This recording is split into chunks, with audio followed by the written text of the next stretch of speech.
It's pretty much linked with the topics on management and planning of the maritime space. So depending on where you want to do that, you might have some prepared areas to do that or not, and the national legislations might give you some opportunities or not.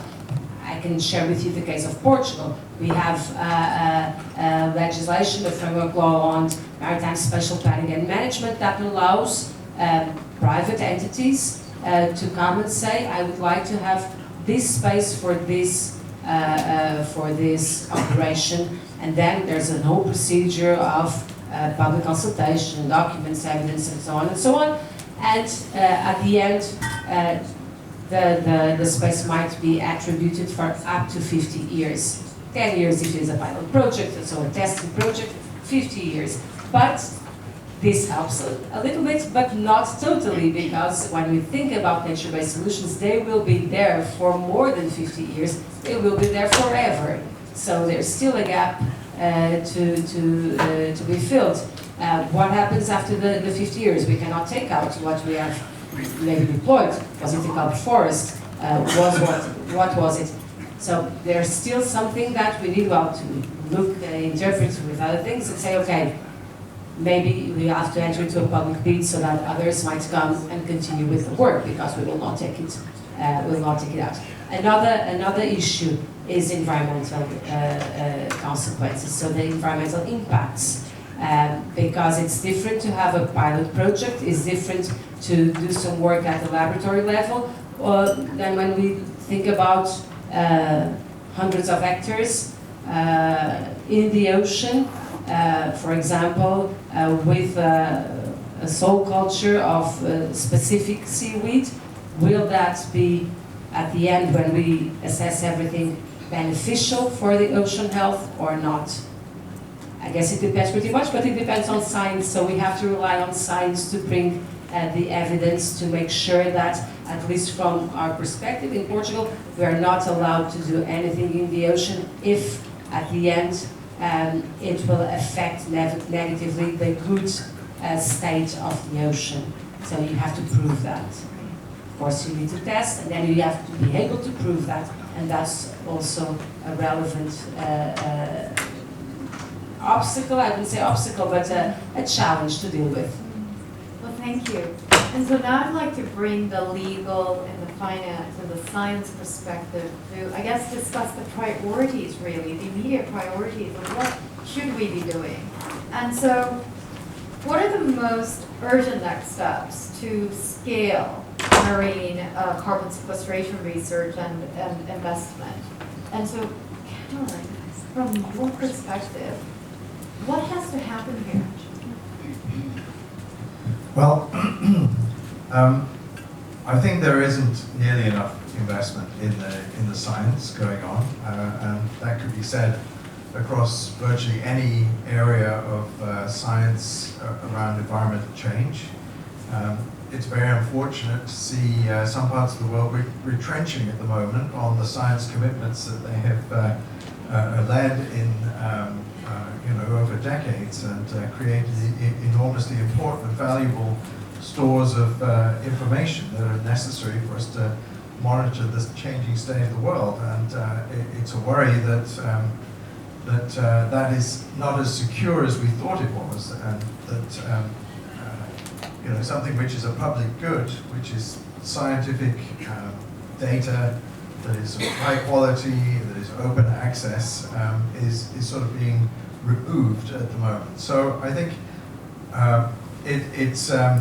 we're in a very privileged position as scientists working within the Convex Seascape Survey to be supported so well by a private sector organization, and for the benefit of producing better answers scientifically about important processes in the ocean. And I think one of the things that's happening right now is that our scientific understanding is progressing at pace. We are learning a lot more about the things that we need to know. When we start talking about carbon sequestration, for example, and carbon capture by seagrasses, salt marshes, sediments, what people also now realize is that, well, actually there is another greenhouse gas involved here, which we need to be understanding and measuring, which is much more difficult to track, basically, which is methane.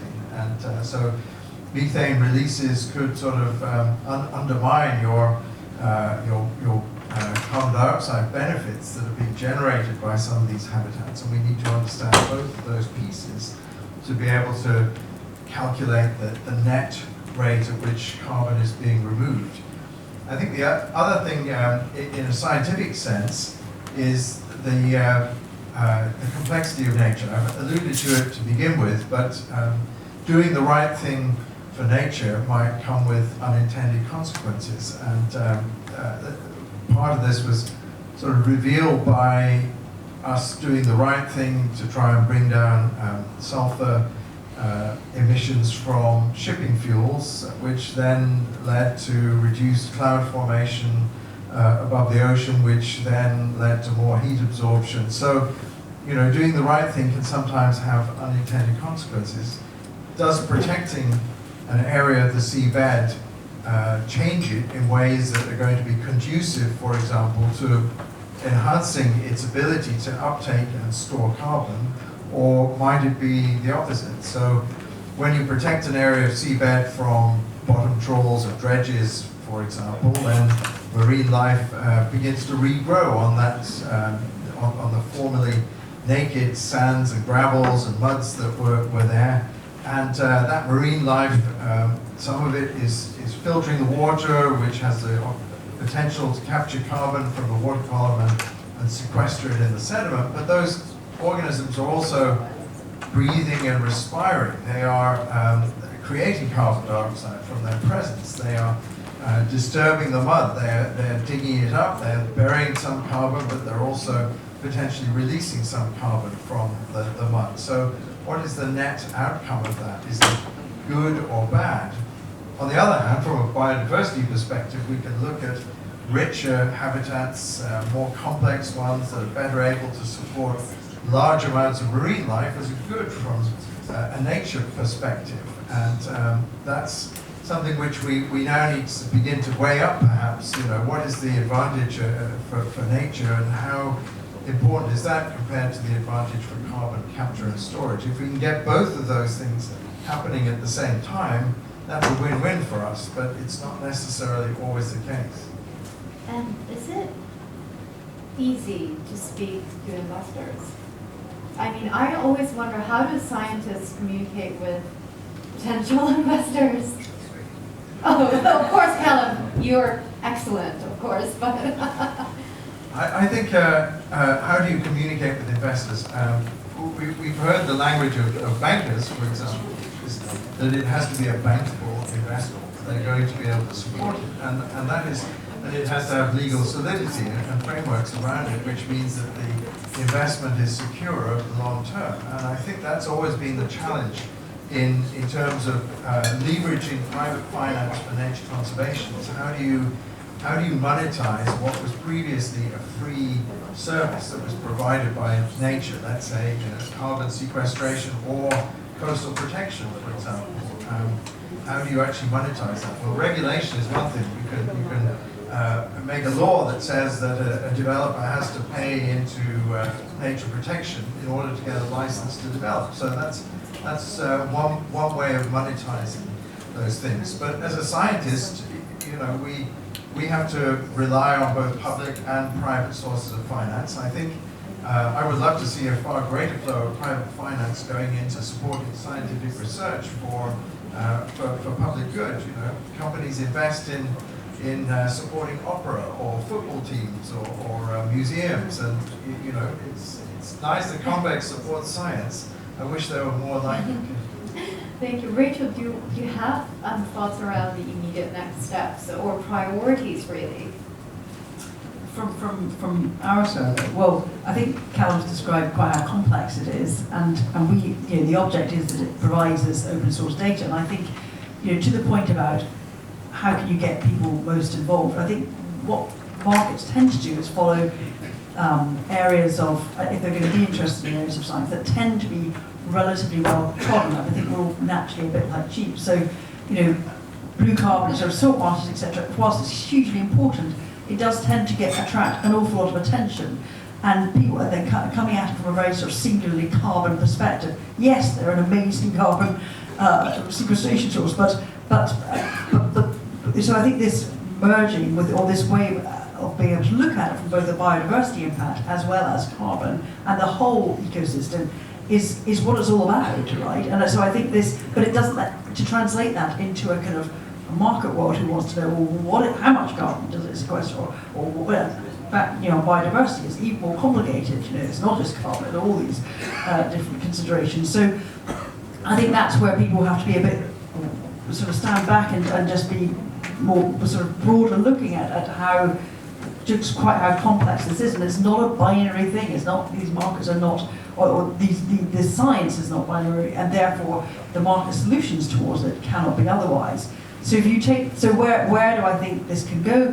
Well, hopefully, if we all start to take, for example, marine protected areas more seriously and dig deeper into what exactly that will be and what is it, and understanding properly the impacts of trawling, and therefore that is a necessity of, when we talk about protecting areas, what do we really mean by it? So underpinning that science that can go beyond, let's say, the better known and the well-trodden areas of the aspects of the carbon cycle. Thank you. And I don't know, you were laughing, I could see that you had something to say, but no. Okay. Yeah, I'd say, look, I alluded to it, accountability is critical and is urgent. But I was smiling because fully science and technology is critical to investment science. But I was smiling because in my previous professional life, I used to work at CERN in Geneva. We've collectively managed to discover the Higgs boson, the particle responsible for matter. I think we are able to develop the science to track the state of nature. In fact, we have decades of experience of environmental impact assessment that tracks, and in the EU, forces non-net loss, net gains in some cases. So we know nature, we've known it for centuries, I would say. What we need is accountability, different levels of accountabilities from member states, and that's why this meeting is so important, right? That you have example of the plastic treaties that has been negotiated for years. The bottom line trawling moratorium or banning that is critical to stop these kind of damaging activities, but also accountability from corporates, aligning their activities with the objectives of the Commitment Global. We are to actually have an impact. This is going on and off, I think. If I'm going to back on it, I think it'll be better. Yeah. It's better, or we have plenty of microphones right now. So, yes, corporates need to be accountable with aligning their activities with the global goals, right? And I want to end with consumers as well, each one of us, right?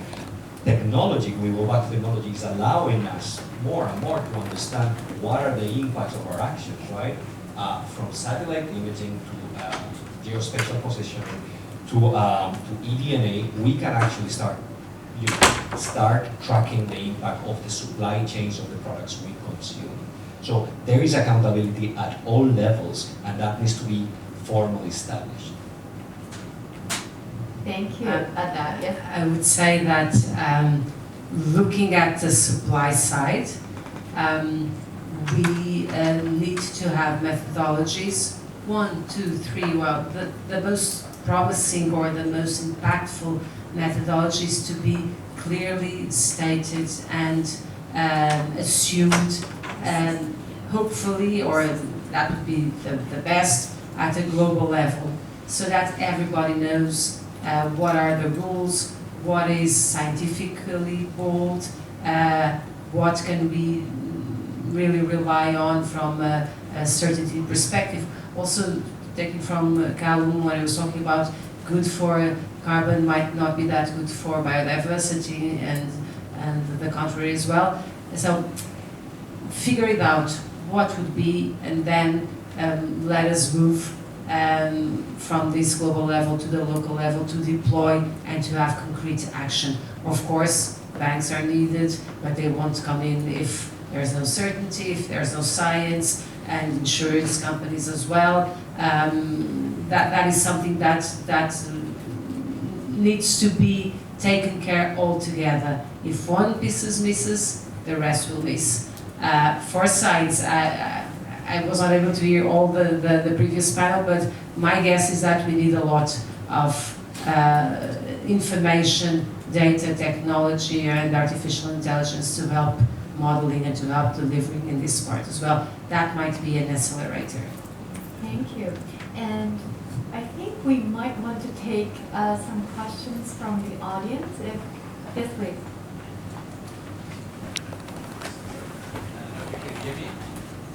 Yes, we can, but maybe for the audience.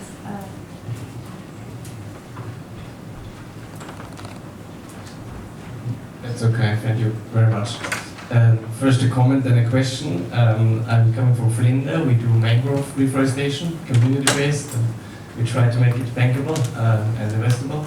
I can agree to almost anything you're saying, from carbon flux estimation of methane gas to reducing risk premiums if you have mangroves there, to actually being large enough for 30 million ticket sizes, and also how you can actually have land use and carbon rights behind it. So I think there's a lot of resonance from the project developer side to making it happen. My question is, for me still the notion felt like that we are not there yet, so that we still need to find more data, get more in detail to make it happen. And I would rather get out of the panel, and maybe I'm biased here, you can unbias me, would go out and say we have solutions today that are good enough.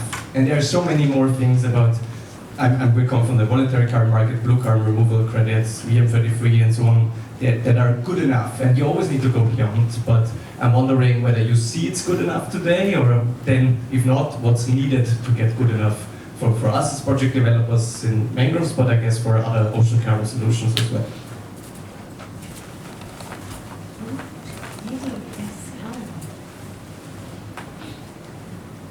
I think good enough is the big challenge in a private sort of investment space. So if you're looking for something to invest in as a private entity, you want to make sure that the science is good. You don't want to be exposed by, as we heard, by journalists at some point who say that this is a fake carbon credit and you've been wasting your money all along. So good science has to be at a certain basement level for it to be trustworthy and convincing enough. I think we're there with some habitats, and mangroves, I think we're much further advanced in terms of understanding their carbon sequestration capabilities than, let's say, offshore open seabed sediments, which are the focus of the Convex Seascape Survey. But I think if you are a government and you want to avoid emissions, then without thinking about carbon credits, there are obvious priorities that things that you could do right away. We know where some of the biggest deposits of mud are on the seabed that are incredibly large carbon stores. We know that those deposits of mud in some cases are being heavily disturbed by the fishing industry. It would make very good sense in a precautionary way to give those areas protection to safeguard the carbon in them and avoid emissions. So if you're serious about protecting your carbon stores in the sea, just like we are getting serious about protecting them on land, then we need to be applying that protection. And unfortunately, at the moment, most of those rich carbon areas are outside protected areas because they're considered to have low biodiversity, high resilience to human impacts, and they're a bit boring, really. That's the way that mud has been perceived in terms of national priorities for nature conservation. It's way down there at the bottom of the priorities, and if there's mud in your network of protected areas, it's probably by mistake. So we need to start thinking differently if we're going to protect carbon as well as biodiversity. Gentleman over there. And then next, after, the gentleman in the blue hat, please. Hi, I'm Vernon Sundo. Comment on question to Andrea from EBRD. It's great to be in the room after so many denials from economists. How to get a visa, and to get an economist to kind of gives you an invitation to come to Zimbabwe. And I'm kind of really grateful to be here finally after so many times I've been turned down. But I run a project in Ghana. I'm originally born in Cameroon, but live in Ghana. Makes me Pan-African anyway. We sort of recycle fish nets called net cycle. And my question to Antonia is, we have the challenge of getting some of the banks to actually understand why we're collecting fish nets. Because they don't see the potential, don't understand the potential. You mentioned something about sort of providing sustainable finance to blue economy projects. What level of preparation do some of the African countries need to do to sort of get to the level where they can start sort of getting that kind of sustainable finance to be able to support some of these initiatives that are not recognized by most of the financial institutions in some of the African countries? Let's try this one. Well, thanks. Thank you for the question. It's interesting because we just, as we already just expanded to Sub-Saharan Africa, where we were not operating, and Ghana is one of the countries where we now operate. So Nigeria, people have been and Kenya. We are private sector focused institutions, so we don't lend to countries per se. If we lend to sovereign transactions for projects specifically. But as I mentioned before, any project that we consider needs to stand on its own feet financially. So the financial model that reflects cash flows and expenditures and debt service needs to be positive, right? And that's what we would need from any project that comes to us. Also, if we're doing a sovereign transaction, the idea of the same. That's at the risk of the sovereign or the risk of the counterparty and pricing accordingly. But the modeling, the financial modeling is important. If you speak to other institutions more deeper in terms of the developmental agenda, like the World Bank, that might be an easier case, although the World Bank works with governments themselves. For us, we look very much at the bank government projects. And I think that's a model that has worked quite well in our operations in Eastern Europe and Central Asia. And ultimately, if we are to pursue economic sustainability, long-term economic sustainability, projects need to be banked. Just add something. I would say that the moment where we are now, so with all these gaps to be filled, it's a good moment to bring blended finance and to bring money from the public sector, the philanthropic sector, the private sector, so that it would be de-risked, and maybe all that research, that basic and applied research that still needs to be handled, could be funded by both public money and philanthropic money. So PPPs, 4Ps, I think have a lot of room to help launching this part. So setting the scenes so that the market tools, biodiversity credits, carbon credits, a blended of them, nature credits in the future, which might be much more holistic, could actually happen. Slightly controversial here. I think that the debate is actually interesting because blended finance indeed it reduces the cost of capital that we provide to clients, but it doesn't make an unprofitable investment into a profitable one. And that's an important point we need to make. Projects need to actually be profitable. With blended finance, what we do is reduce cost, or we provide some grants. So basically, again, the debt service coverage ratio goes to a reasonable level. We de-risk it that way. But if something is loss-making, doesn't generate cash flows, there's no way we can finance it unless it's with a pure grant. So that's an important. I agree with you.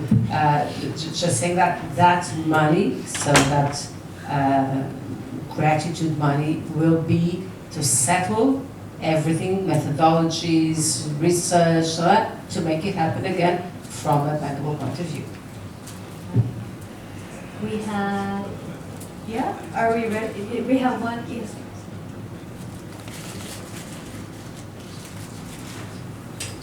Hi, thank you to the panelists for a really great discussion. My name is Lorena, I run a CDR company, and we have a technology to nature-based solution to create carbon sinks on damaged seafloors.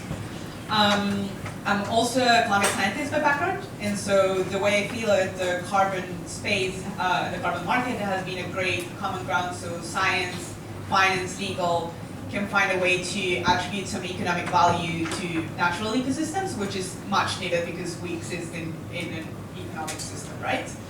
I think if we talk about the climate crisis is actually a biodiversity and ecosystem services crisis rather than just a purely carbon removal or carbon imbalance crisis. And so I also feel sometimes because the carbon space is the only economic tool or tool to assign economic value to natural ecosystems, we might suffer from a carbon innovation, which is something that is broadly discussed everywhere, right? Like under desertification, it might seem like a good idea to, if we find this one species of algae that is maybe very efficient removing carbon, then it might be a good idea to cover the ocean with that algae, which would be an ecological disaster. So it's very important to understand that carbon removal is just one of those ecosystem services that natural ecosystems provide, but it is the only ecosystem service that has an economic valuation, more or less. So my question would be, that's exactly my question, if you could share with us maybe already working concepts out there in the world that have managed to integrate other ecosystem services, also with an assigned economic value, and what is the mechanism behind those examples?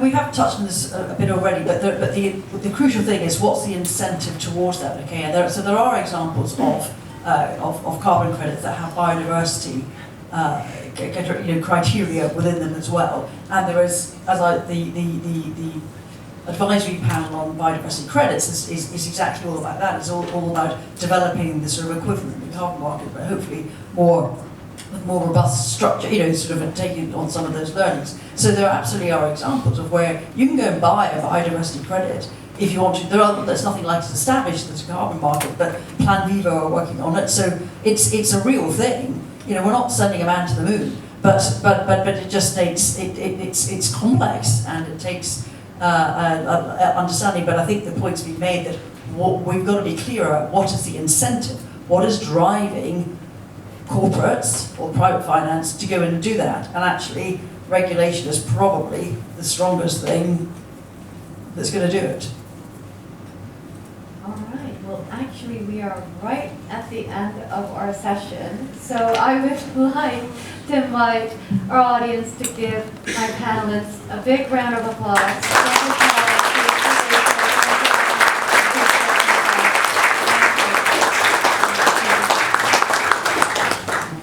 I would now like to invite Miel Odia, Senior Assistant Deputy Minister, Strategic Policy, Fisheries and Oceans, Canada, for his presentation, Canada's Sustainable